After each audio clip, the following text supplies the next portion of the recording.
You open your property tax bill. Your home value has not gone up. Your street has not changed. Your city has not built you a new park or hired more firefighters. But the bill is up 18%. You call the city. You sit on hold. You assume someone overspent. You assume the city council handed out contracts to friends. You assume the government simply wasted your money because that is the story you have been trained to believe. But that is not what happened. What happened is 4 blocks south of you, a 50-story office tower lost 70% of its value. In 2019, it was assessed at $400 million. Today, half the floors are completely dark. The anchor tenant works from home 3 days a week. The building just appraised at $120 million.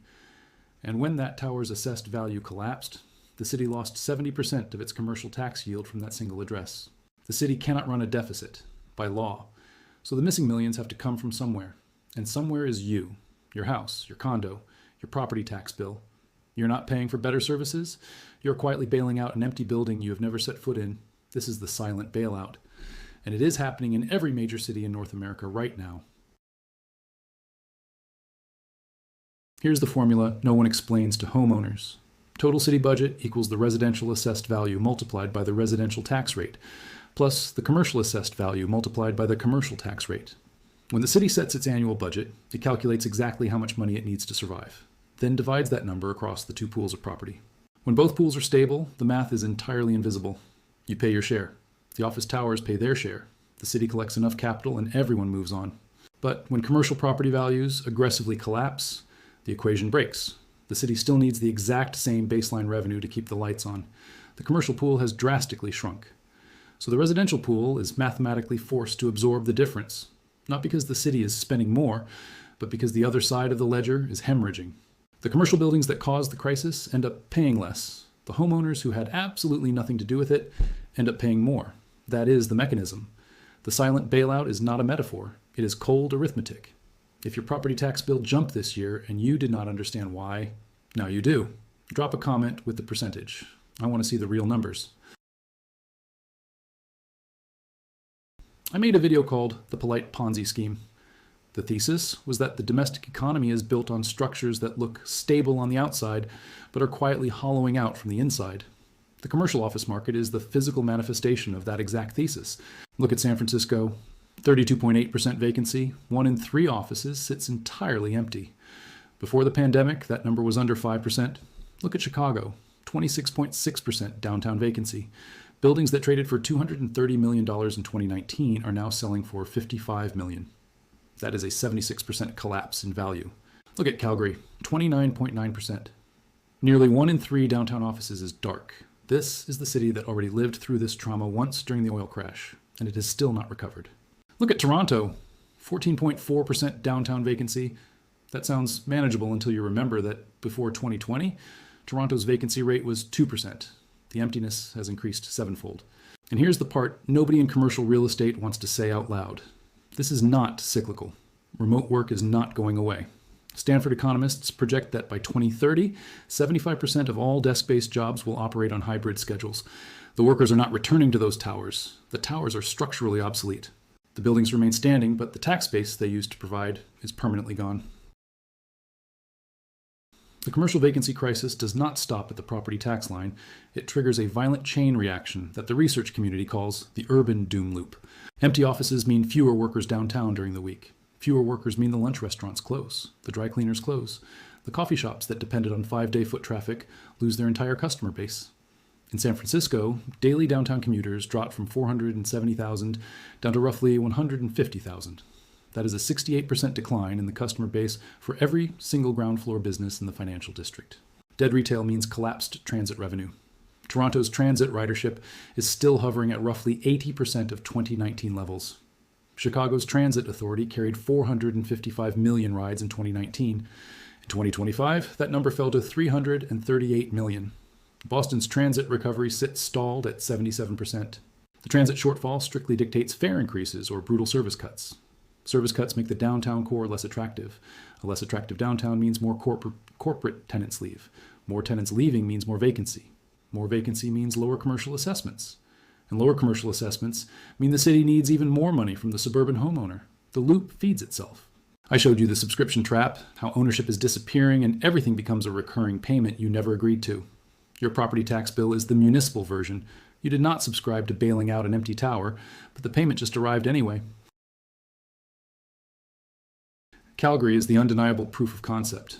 It is the city that shows you exactly where every other municipality is headed. When the oil crash emptied Calgary's downtown towers years ago, the city faced this exact mathematical trap. Commercial property values evaporated. $12 billion in assessed value disappeared into thin air. $300 million in annual tax revenue was gone. Initially, the city tried forcing the remaining businesses to absorb the massive shortfall. Commercial tax rates spiked over 10%. Businesses closed their doors permanently. The cure was actively killing the patient. So Calgary did something explicit that most cities do quietly. They voted to actively shift 1% of the total tax burden from commercial directly to residential every single year. In 2024, residential property taxes rose 7.8%, while commercial taxes rose just 3.5%.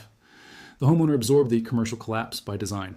Non-residential properties now make up just 15% of Calgary's assessment base, but they pay 46% of the total property taxes. That is a ratio of over 4 to 1. The province has set a legal ceiling at 5 to 1. Calgary is rapidly approaching the absolute legal limit of how much it can squeeze businesses, which means the only direction left for the shortfall to travel is straight into the residential suburbs. And Calgary's office vacancy is still 29.9%. The towers are still empty. The shift is not done. If you live in Calgary and your property tax bill tells a story, share it. I want to hear from the city that lived through the autopsy first. Boston is the most transparent example of the silent bailout because the raw numbers are published and the mechanism is undeniable. More than 70% of Boston's entire operating budget comes from property taxes. Historically, the vast majority of that revenue was extracted from commercial real estate. When commercial values started falling, dropping 6% in one year, and then another 5% the next, the city faced a gaping hole with only one exit. Under Massachusetts state law, the city sets the residential share of the total tax levy at the lowest level legally permitted. Even at the absolute legal minimum, the average single-family homeowner now faces a 13% annual tax increase. At the exact same time, commercial property tax bills are projected to decrease by 4.4%. The homeowner pays more, the commercial building pays less. This is not a policy failure. It is the policy operating exactly as designed. The law dictates the city must balance the budget. The commercial base is shrinking. The residential base is captive. You cannot move your house. You are the designated shock absorber. A research institute linked to Tufts University projected that Boston faces a potential $1.7 billion cumulative shortfall from commercial property value. Declines by 2029. That is roughly $550 million a year. That massive gap will land squarely on the shoulders of homeowners for as long as the towers remain empty. When the billionaires abandon the skyscraper, the middle class buys the building one tax hike at a time. Toronto looks like it avoided the worst of this crisis. The 2026 property tax increase was set at just 2.2%. The mayor publicly called it an affordability budget. The media clapped and moved on. But there's a fatal structural trap hiding underneath those numbers. Toronto's property assessments are still frozen at 2016 values. The province postponed the municipal reassessment that was supposed to happen in 2020, and then they never rescheduled it. That means every single commercial building in downtown Toronto is currently being taxed based on what it was worth a decade ago. The 18% vacancy, the collapsing rents, the sublease glut. Absolutely none of it has been reflected in the commercial tax base yet. When the province finally unfreezes the assessments, and mathematically they have to, the commercial valuations will crater overnight on paper. And the exact same math that hit Calgary and Boston will detonate in Toronto. The residential share of the tax base will violently spike. Not because homeowners got richer, but because the commercial buildings finally got reassessed at what they are actually worth. Toronto faces an active $1.07 billion funding gap. The city already raised taxes 9.5% in 2024 and 6.9% in 2025. The 2.2% hike in 2026 is not a recovery. It is a quiet pause before the reassessment bomb detonates. I made a video called The Insurance Cliff about how hidden costs arrive all at once when the system can no longer defer them. The frozen assessment is the property tax version. The cost is accumulating. The timer is running. The office towers are not just empty. They are drowning in heavy debt that cannot be refinanced. $957 billion in commercial mortgage debt matured in 2025. Another $875 billion matures in 2026. That is $1.8 trillion in loans coming due across the 24-month window. A significant share of those loans were written when interest rates were near zero and building valuations were at their absolute peak. A recent refinancing analysis estimated that 42% of maturing commercial real estate loans will fall short of qualifying for refinancing at their current cash flows. 20% of them face a massive shortfall, meaning the borrower would need to inject heavy equity just to roll the loan over. Most cannot do it. Office loan delinquency in the securitized market hit over 12% in early 2026, an all-time historical high. The broader commercial mortgage delinquency rate sits at over 7.5%. Every single loan that defaults leads to a forced sale. Every forced sale resets the comparable market value lower. Every lower comparable value drags down the assessed value of every single building nearby. And every lower assessment drains more tax revenue from the city ledger. The debt wall does not just threaten the banks, it threatens the tax base underneath the banks. And the residential homeowner is the last backstop in the chain. I showed you the oligopoly tax, how the system extracts maximum wealth from people who have no alternative. Your home is the ultimate captive asset. A multinational corporation can re-domicile. A wealthy individual can move jurisdictions. A global logistics firm can restructure its tax exposure through holding companies and transfer pricing. Your house cannot move. Your condo is physically bolted to the foundation. Your property is securely locked on the municipal roll, and it will be there next year and the year after that. When the city desperately needs revenue and the commercial base is collapsing, residential property is the only pool of capital that cannot escape. You are not being taxed because you are wealthy. You're being taxed because you are immobile. The house you bought to build generational equity has become the strict mechanism through which you subsidize someone else's commercial real estate losses. The era of the predictable, stable property tax bill is permanently over. The middle class was told that a paid-off home is the ultimate financial shield. But a shield that cannot move is just a target, and the municipal government knows exactly where it is. 9. The verdict. Let me read you the final ledger. Central Business District office prices in the United States have fallen 47% over the last 5 years.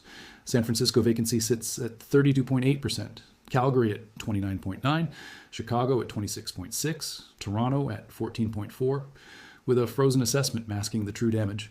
$1.8 trillion in commercial real estate debt is maturing. 42% of it cannot refinance. Office delinquency is at an all-time high. Downtown foot traffic is still 20 to 65% below 2019 levels in most major cities. Transit systems are bleeding cash. And on the exact opposite side of that massive commercial collapse is your property tax bill, rising silently, without explanation, without a public vote, without your consent. This is not a housing crisis. This is not a municipal spending crisis. This is a commercial real estate crisis being quietly laundered through city budgets and deposited directly onto the doorstep of every single homeowner who cannot afford to move. I showed you the polite Ponzi scheme. I showed you the subscription trap. I showed you the insurance cliff. This is the exact next chapter. The empty tower does not pay. You do. That is the silent bailout. And the bill is just getting started. Drop a like so more homeowners see this before their next tax bill arrives. Subscribe for the economic truths nobody else will say out loud. Tell me in the comments, how much did your property tax jump this year? And did anyone actually explain why? I am Hoch, and I will see you in the next one.